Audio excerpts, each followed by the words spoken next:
तब हमारे भाई और उनकर सुंदर सन हो जाए की हाल समाचार अहाँ के आशा करे छी सब कुशल मंगल है। तब जना कि हम अहाँ के सोचका वीडियो तो देखनी है अब अहाँ सब हो जाए आशीष जिनकर हो जाए तब उ कुशल मंगल हो। ई वीडियो अहाँ के सुबह के छी, सुबह के घाट के।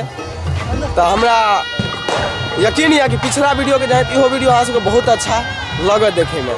तो बनल रहू हमरा साथ और वीडियो का आनंद उठाओ।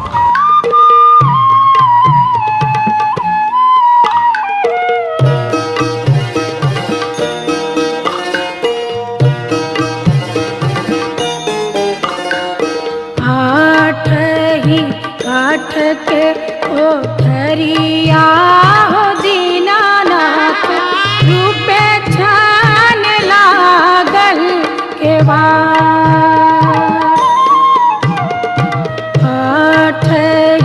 काठ के ओठरिया हो दीनानाथ रूपे छान लागल के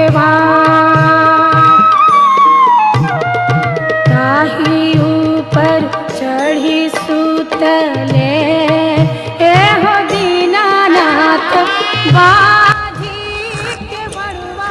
लेकिन जे कहूँ सुबह सुबह के चाय और कोनो अच्छा इंसान कराए बहुत ही बढ़िया है।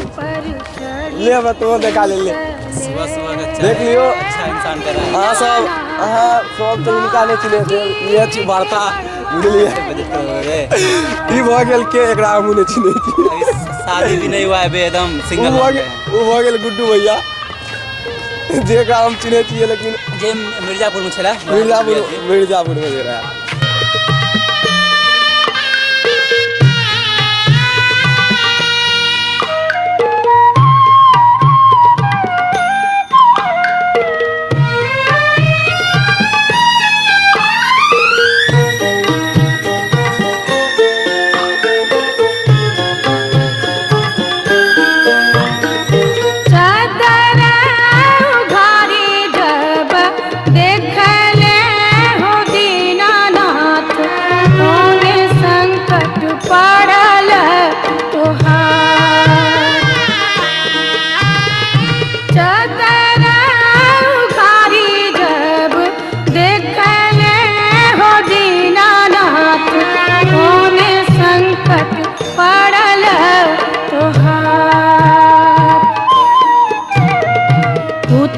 संकट पड़ल मोरा हो दीनानाथ ओहिला के बड़वा धैले ठाड़। पुत्र संकट पड़ल मोरा हो दीनानाथ ओहिला के बड़वा धैले ठाड़।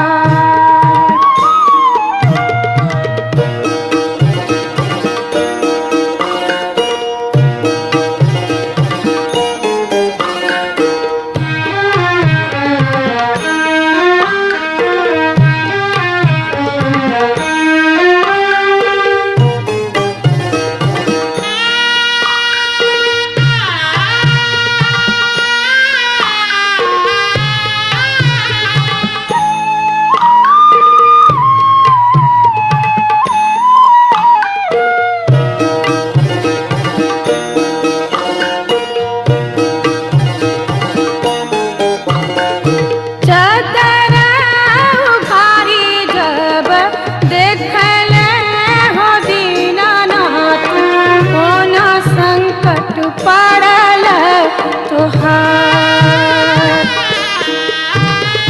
चादर उघारी जब देखल हो दीनानाथ होना संकट पड़ल तुहार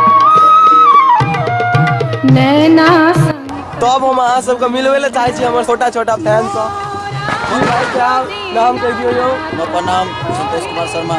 संतोष कुमार शर्मा।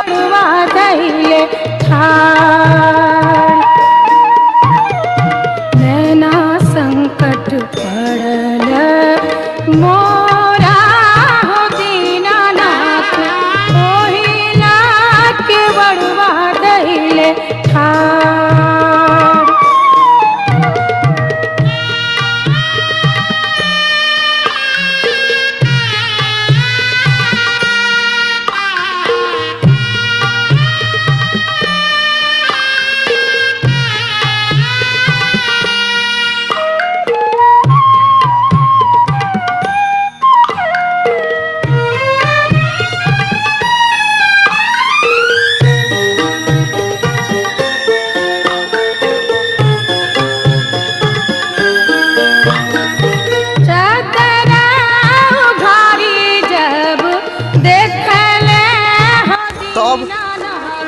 आखिरकार वीडियो संपन्न भेल और हम आब लास्ट में अहाँ सबसे विदा ले के लेल चाहे छी और मिले छी बहुत जल्द अगला वीडियो में। तब तक के लेल जय मिथिला जय मैथिली।